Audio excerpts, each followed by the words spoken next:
Exercise 7.3 NCERT की किताब से पहला सवाल है। यहाँ पर ये कहा गया है कि ये एक त्रिभुज है A B C, this is a triangle A B C, और एक ट्राइंगल है डी बी सी। दो ट्राइंगल है, एक बड़ी है ए बी सी, दूसरा है डी बी सी।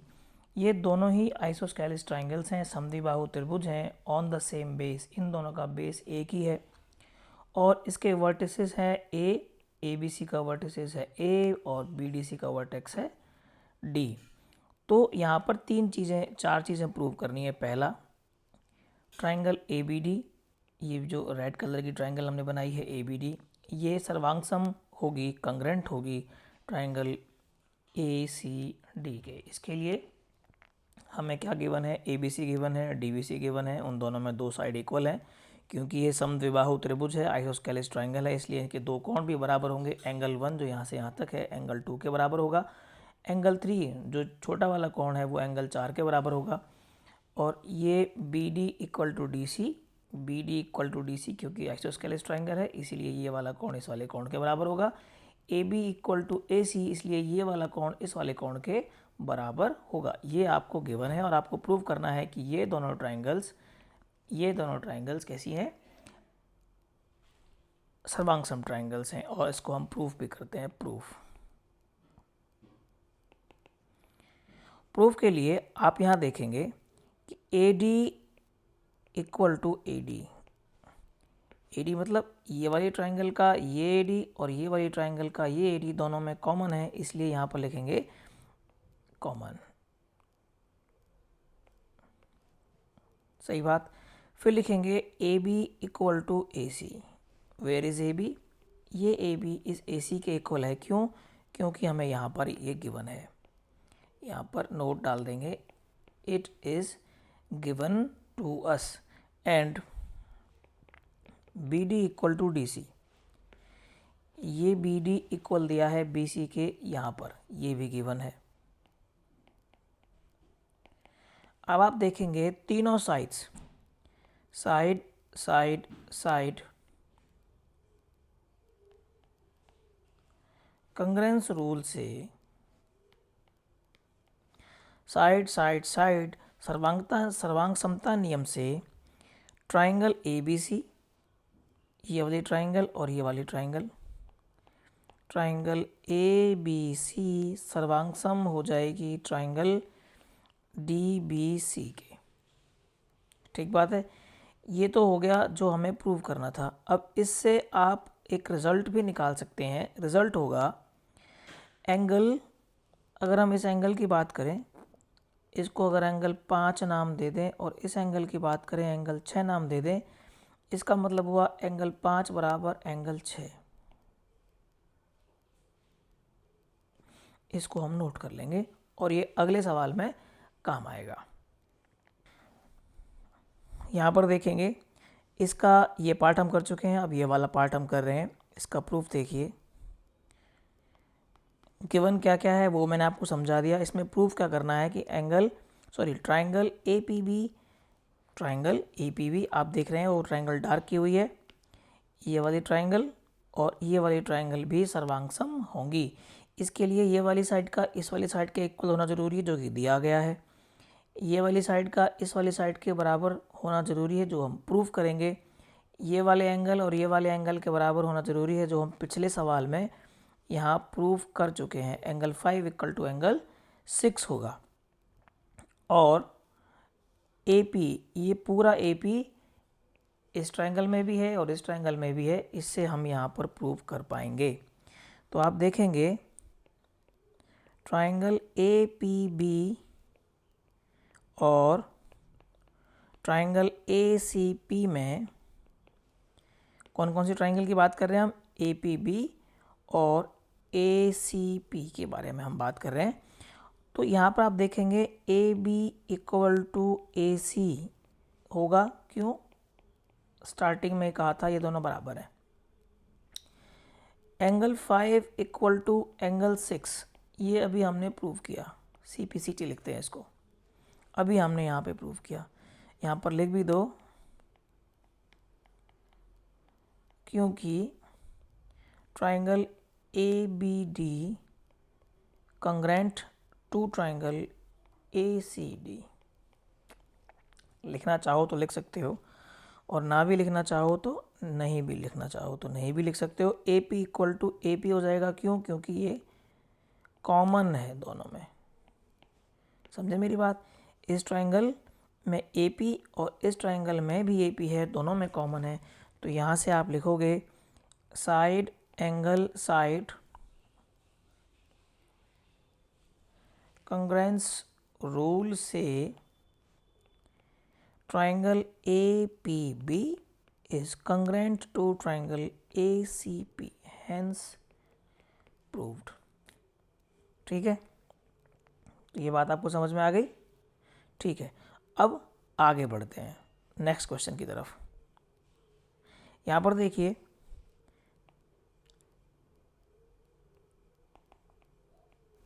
इस क्रम में आगे बढ़ते हुए हम सिद्ध कर चुके हैं दो ट्राइंगल्स को, एक ये वाली ट्राइंगल और ये वाली ट्राइंगल कंग्रेंट है। दूसरा हम से प्रूव कर चुके हैं ये वाली ट्राइंगल और ये वाली ट्राइंगल भी कंग्रेंट है। इससे हमें पता चलता है कि एंगल 5 और एंगल 6 बराबर है। इसका मतलब हुआ कि जब ये जो लाइन है वो इस बड़े एंगल को दो बराबर एंगल्स में बांटती है। इसका मतलब हुआ AP, ये AP एंगल A को और एंगल D को भी, क्योंकि ये यहीं से निकलती है, इसको भी बाइसेक्ट करती है यानी समद्विभाजित करती है,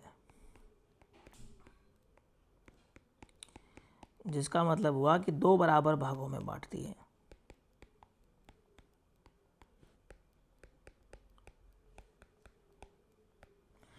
इसके लिए क्या करोगे? अब इसको प्रूव करते हैं। To prove AP bisects angle A and angle D। Angle A को बाइसेक्ट करती है वो तो हमने प्रूव कर दिया, क्योंकि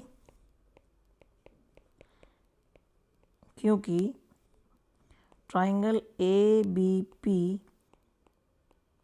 congruent to triangle ACP, which means angle 5 equal to angle 6, which implies that AP bisects angle A। अब हमें क्या बताना है? अब हमें बताना है कि एंगल 7 एंगल 8 के बराबर है, और एंगल 7 एंगल 8 के बराबर कब होगा? जब हम ये बता पाएंगे कि ये ट्राइंगल इस ट्राइंगल के कंग्रेंट होगी। और ये अभी हम प्रूव कर चुके हैं कि अगर APB कंग्रेंट हैं दोनों, तो ये वाली साइड इस वाली साइड के बराबर होगी, ये वाली साइड इस वाली साइड के बराबर होगी, ये वाली साइड इस वाली साइड के बराबर होगी, ये वाला एंगल इस वाले एंगल के बराबर होगा, ये वाला एंगल इस वाले एंगल के बराबर होगा, ये वाला एंगल इस वाले एंगल के बराबर होगा। तो यहाँ पर आप नाम लिख लीजिए एंगल 9 और एंगल 10। अब देखिए, जो ट्राइंगल की हम बात कर रहे हैं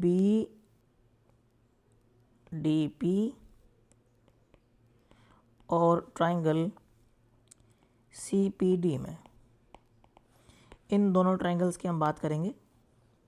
ठीक है, यहाँ पर आप देख रहे हैं DP इक्वल टू DP। क्यों? ये कॉमन साइड है दोनों में। एक बात, एंगल 9 एंगल 10 के बराबर है, ये हमने अभी प्रूव किया था। यहाँ से हमने एंगल 5 को एंगल 6 के बराबर दिखाया, and angle 9 is equal to angle 10। तो यहाँ से आ गया angle 9 is equal to angle 10 and BD is equal to DC। ये आपको गिवन था। इन तीनों रिजल्ट्स को मिला के side angle side congruence rule से ट्राइंगल BDP कंग्रेंट हो जाएगी ट्राइंगल CPD के, जिसका मतलब होगा एंगल 7 इक्वल टू एंगल 8, और उसका मतलब होगा AP बाइसेक्ट्स एंगल D, और वो हो जाएगा हैंस प्रूव। अभी हमने बताया कि ये जो रेड वाली ट्राइंगल है और जो ये ग्रीन वाली ट्राइंगल है ये दोनों एक दूसरे के कंग्रेंट हैं, बिल्कुल सर्वांग सम है। और हमें अब शो करना है कि AP जो था ये इसका परपेंडिकुलर बाइसेक्टर है। क्या है? Perpendicular bisector of BC। हम ये तो प्रूव कर चुके हैं, ट्राइंगल BDP कंग्रेंट होगा ट्राइंगल DCP के। उसका मतलब होगा BP बराबर होगा PC के। ये साइड इसके इक्वल होगी क्योंकि ये दोनों ट्राइंगल कंग्रेंट है। और एंगल 1 एंगल 2 के बराबर होगा। परंतु अगर एंगल 1 और एंगल 2 को जोड़ें तो 180 के बराबर होगा। क्यों? क्योंकि ये लीनियर पेयर की प्रॉपर्टी है।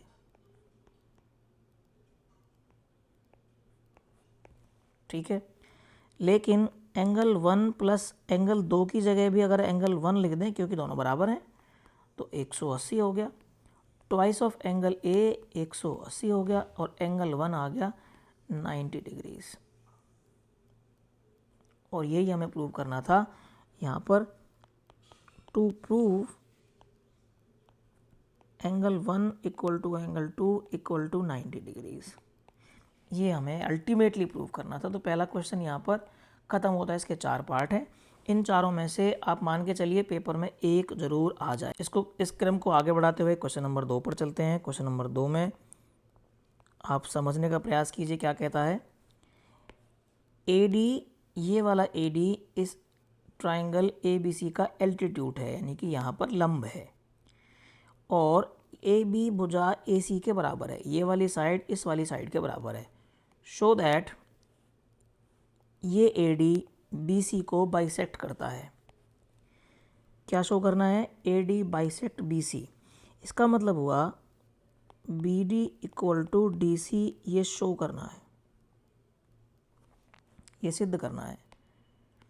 जब इसने कहा कि AD इसको बाइसेक्ट करता है, यानी कि इसके 2 बराबर हिस्से करता है, तो हमें सिद्ध करना है कि BD DC के इक्वल है। और AD bisect angle A, angle A को ये AD यहाँ से A यहाँ से D, ये इसको भी बाइसेक्ट करता है, यानी कि एंगल 3 एंगल 4 के बराबर होगा। दूसरी हमें प्रूव करनी है angle 3 is equal to angle 4। आपके दिमाग में ये क्लियरिटी होनी चाहिए कि हमें सिद्ध क्या करना है, हमें प्रूफ क्या करना है। देखिए इसका प्रूफ, यहाँ पर आपको 2 ट्राइंगल्स दिख रही हैं। एक ट्राइंगल ये दिख रही है, एक ट्राइंगल ये दिख रही है। दोनों के नाम लिखो। पहली ट्राइंगल है ट्राइंगल ABD और दूसरा ट्राइंगल है ADC। ज़रा ध्यान से देखिए, क्या AB बराबर AC है? क्यों है? क्योंकि ये तो गिवन था। बात समझ में आ गई। दूसरा AD इक्वल टू AD है। क्यों? क्योंकि ये तो कॉमन था। ये बात भी समझ में आ गई। तीसरा एंगल 5 एंगल 6 के बराबर है। क्यों? क्योंकि ये गिवन है, ईच 90 डिग्री है। यहाँ पर ये कहा ना एल्टीट्यूड, एल्टीट्यूड का मतलब होता है कि समकोण बनाएगा। एंगल 5 एंगल 6 के बराबर इसलिए होगा क्योंकि यहाँ पर 90 डिग्री का कोण बनेगा और यहाँ पर 90 का कोण बनेगा। और ये होता है लीनियर पेयर। लीनियर पेयर का मतलब ये 180 डिग्री हो जाएगा। तो एंगल 5 एंगल 6 के बराबर हो जाएगा, AD AD के बराबर हो जाएगा। तो यहाँ से देखेंगे side angle side congruence rule से दोनों ट्राइंगल्स जो हमने स्टार्टिंग में ली थी ABD और ट्राइंगल ADC, वो दोनों कंग्रेंट हो जाएंगी। कंग्रेंट होने से सीधा सीधा मतलब है कि BD इक्वल टू DC हो जाएगा एंड एंगल 3 एंगल 4 के बराबर होगा। तो इन दोनों को अलग अलग करने की ज़रूरत ही नहीं थी, ये तो एक से ही हो जाएंगे। समझ में आ गई बात। इस सवाल को थोड़ा ध्यान देने की ज़रूरत है। क्वेश्चन नंबर 3 को यहाँ पर ये कहता है कि 2 साइड्स AB और BC, ये AB और ये BC, AB बराबर है PQ के, ये AB बराबर है इस ट्राइंगल के PQ के, और ये BC बराबर है इस ट्राइंगल के QR के। तीसरी चीज़, ये ए एम इस पी एन के बराबर है और ये है मीडियन। मीडियन कहते हैं मध्यिका को, और मध्यिका का मतलब है कि अगर कोई भी ट्राइंगल है और वहाँ से मध्यिका खींची जाए तो उस भुजा पर गिरने वाली मध्यिका जिस भुजा पे जाके गिरती है उसको 2 बराबर भागों में बांटती है। अगर ये 10 सेंटीमीटर थी तो 5 यहाँ रह जाएगी, 5 यहाँ रह जाएगी। इसका मतलब ये हुआ कि जब ये ए एम मध्यिका बी सी पर डाली गई तो ये वाली साइड इस वाली साइड के बराबर हो गई, पी एन में क्यू एन और एन आर बराबर हो गए। ठीक है, तो यहाँ पर आप देखिएगा, गिवन में आप लिखोगे A B equal to P Q, B C equal to Q R, A M equal to P N. हमने कुछ नया नहीं कहा, हमने वही कहा जो इसने कहा, ए बी पी क्यू के equal, B C Q R के equal, A M P N के इक्वल। ये 3 चीज़ हमने अपनी तरफ से यहाँ पर लिखी। अपनी तरफ से नहीं, यहाँ पे क्वेश्चन में दिया गया था। अब हम क्या करेंगे कि A M divides BC in 2 equal parts, that is BM equal to MC.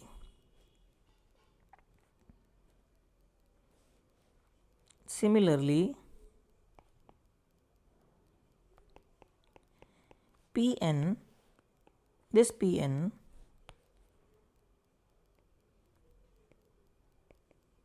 divides QR into 2 equal parts। ठीक है, यहाँ से आप ज़रा देखिए कि 2 ट्राइंगल्स आपके पास हैं, triangle A B M and triangle P Q N. ये वाली ट्राइंगल और ये वाली ट्राइंगल, इन दोनों ट्राइंगल्स में ध्यान से देखिए, क्या ए बी पी क्यू के बराबर है? यस, गिवन था। ए एम पी एन के बराबर है? यस, ये भी गिवन है। बी एम क्यू एन के बराबर होगा? बिल्कुल होगा। ए एम मान लो ये पूरा था 10, तो ये भी 10 है, और ए एम ने इसको 2 बराबर भागों में बांट दिया, तो ये 5 रह गया, ये 5 रह गया, ये 5 रह गया, ये 5 रह गया। तो बी एम और क्यू एन भी बराबर होंगे, बी एम और क्यू एन भी बराबर होंगे फ्रॉम 1। इससे ये हमें मिला कि triangle A B M is congruent to triangle PQN, hence proved।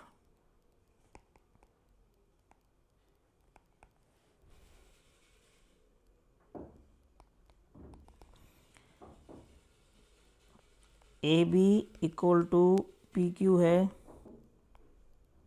Given है। B C equal to Q R है, ये भी गिवन है। एंगल 1 एंगल 2 के बराबर है, ये सी पी सी टी है, क्योंकि इसको हम प्रूव कर चुके हैं अभी पिछले सवाल में। यहाँ से side angle side, congruence rule से triangle A B C congruent हो जाएगा ट्राइंगल पी क्यू आर के। इस क्रम को आगे बढ़ाते हुए चौथा सवाल जो है वो प्रूव करेंगे। उसमें ये कहता है कि सी बी ई, ये बी ई और ये सी एफ दोनों बराबर हैं, और एक ट्राइंगल है ए बी सी, इन दोनों के एल्टीट्यूड्स हैं। बी ई एल्टीट्यूड है वो ए सी पर है और C F altitude A B पर है। Using R H S congruence rule, using R H S congruence rule prove that triangle A B C is isosceles, यानी कि आपको ये 2 भुजाओं को बराबर बताना है। इसके लिए आप क्या करोगे, एक मैप बताता हूँ आपको क्या करना है। आपको एक ये वाली ट्राइंगल लेनी है और एक ये वाली ट्राइंगल लेनी है। इन दोनों ट्राइंगल्स को कंग्रेंट प्रूव करना है। कंग्रेंट प्रूव करने के लिए ये एंगल 90 का है, ये एंगल 90 का है, ये दोनों में कॉमन है, ये साइड इक्वल दी हुई है, ये तो दोनों का हाइपोटेन्यूज है, ये साइड है और ये 90 का एंगल है। तो right hand side right angle hypotenuse side से कॉन्ग्रेंस रूल से, RHS कॉन्ग्रेंस रूल से ये दोनों ट्राइंगल सर्वांगसम हो जाएंगी। सर्वांगसम होंगी तो ये एंगल इस एंगल के बराबर होगा, और अगर ये एंगल इस पूरे बड़े एंगल के बराबर होगा तो ये साइड इस साइड के बराबर होगी। क्यों? क्योंकि सम्मुख बराबर सम्मुख कोणों के सम्मुख भुजाएं भी बराबर होती हैं। चलो इसको प्रूव करते हैं। ट्राइंगल BFC और ट्राइंगल BEC में हम देखेंगे तो जो BE है वो CF के बराबर दिया है। दूसरा BC दोनों में कॉमन है। तीसरा एंगल 1 एंगल 2 के बराबर है क्योंकि 90 डिग्रीज का है। इसको या तो आप लिखोगे SS कॉन्ग्रेंस रूल या लिखोगे राइट हैंड, मैं इसको राइट हैंड बोल देता हूँ बार बार, ये हो जाएगा right angled hypotenuse congruence rule. इससे क्या होगा, ये जो एंगल है पूरा बड़ा, इसको नाम दे दो एंगल 3 और इसको नाम दे दो एंगल 4। एंगल 3 एंगल 4 के बराबर होगा, उसका मतलब हुआ AB इक्वल टू AC, और उसका मतलब हुआ triangle ABC is isosceles triangle, hence proved. इसमें वो वाली थ्योरम लगी कि अगर ये भुजाएं बराबर हैं तो ये कोण बराबर होंगे, और अगर ऐसा नहीं है, अगर ये कोण बराबर हैं तो भुजा बराबर होंगी। ठीक है। Given ABC is an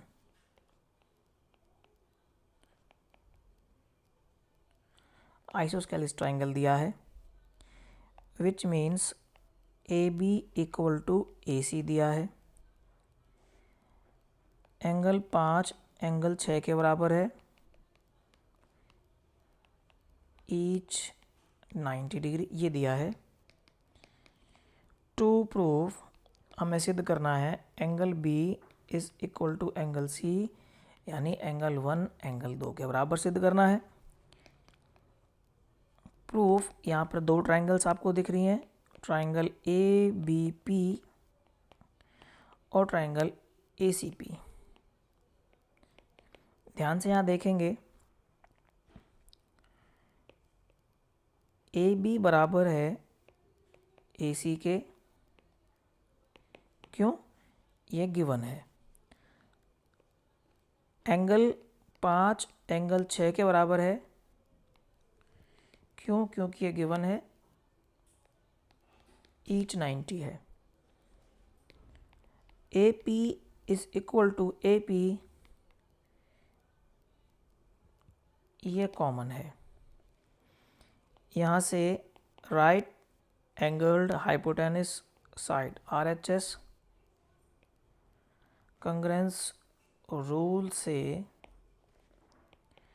triangle APB